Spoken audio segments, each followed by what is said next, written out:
At 50 and beyond, maintaining an active lifestyle becomes paramount for overall well-being. However, not all exercises are created equal, and some can be detrimental to our aging bodies. Brace yourselves as we unveil the 5 worst exercises to avoid after 50, ensuring you steer clear of potential injuries and optimize your fitness journey. By the end of this video, you'll have the knowledge to make informed decisions about your exercise routine, safeguarding your health and vitality. In this video, we'll unveil the 5 worst exercises to avoid, empowering you to make informed choices that prioritize your well-being. Running or jumping. Our first exercise to steer clear of is high-impact activities like running or jumping rope. As we age, our joints and bones become more susceptible to wear and tear. These high-impact exercises put excessive stress on our knees, hips, and ankles, increasing the risk of injuries such as osteoarthritis, tendonitis, and stress fractures. Instead, consider low-impact alternatives like walking, cycling, or swimming, which provide excellent cardiovascular benefits without the jarring impact on your joints.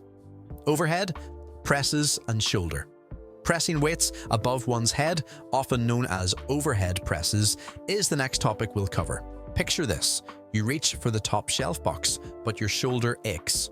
The risk of instability and rotator cuff tears increases with age in the shoulder joint. These fragile structures are particularly vulnerable to impingement, tendonitis, and rips when subjected to the tremendous strain of overhead motions. To avoid injuring your shoulder, do workouts like lateral lifts and chest presses that keep your arms low to the ground, crunches, and sit-ups. Next up are the tried and true abdominal exercises that most of us learned as kids: sit-ups and crunches. On the other hand, if you do these exercises poorly or for too long, you can end up straining your neck and lower back. Imagine the stress on your spine while you keep your arms and shoulders up over your head. Rather, you should prioritize exercises that build your core and activate your entire abdominal region without endangering your spinal health. For a safer and more effective core workout, try stability ball movements, leg lifts or planks, deep squats, and heavy leg presses. Heavy leg presses and deep squats are the 4th type of workout you should stay away from. Those who already have problems with their knees or hips may find these exercises difficult, despite the fact that they are excellent for strengthening the lower body. Joint cartilage can break down with age, making big weights and deep squats risky for those with already weakened joints. Imagine the tension on your knees and hips caused by a deep squat or pressing against heavy resistance. To properly work your lower body muscles, try lowering the weight you use or adjusting the depth of your squats. You can also try other exercises such as lunges, step-ups, or leg extensions. Behind the neck exercises. Our last set of exercises consists of movements performed behind the neck, such as pull-downs and shoulder presses performed in this manner. Visualize your arms in an awkward position as you raise heavy objects above your head. Your risk of impingement and injury to your shoulders and rotator cuffs increases due to the considerable strain these movements can put on them. Front lifts, chest presses, and seated rows are better options because they keep your arms at your sides the whole time.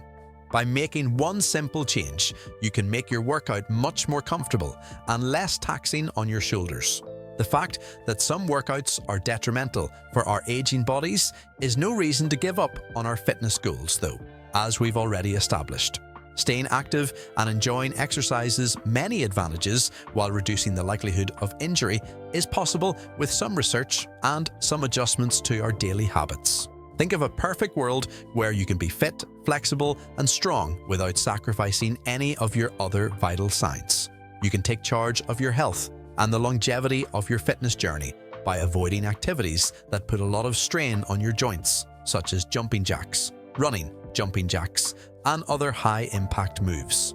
Not only that though, alternate forms of exercise that are easier on the joints and bones include walking, swimming, cycling, planks, leg lifts, and movements performed while facing the front of the body.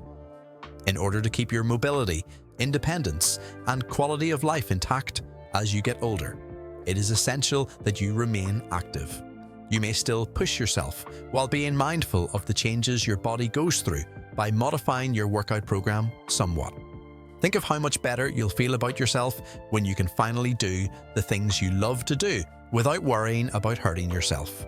If you put your health first and do your research before starting an exercise program, you can take charge of your health and open the door to a fuller, more active life. Subscribing to our channel will provide you with more helpful information on healthy living, and hitting the like button will let us know that you're ready to start a fitness path that supports your aging body. If we are united, we can change the definition of fit and active after 50 to reflect a way of life that values strength, resilience, and dedication to health for the rest of our lives. One mindful activity at a time. Let's make every step count.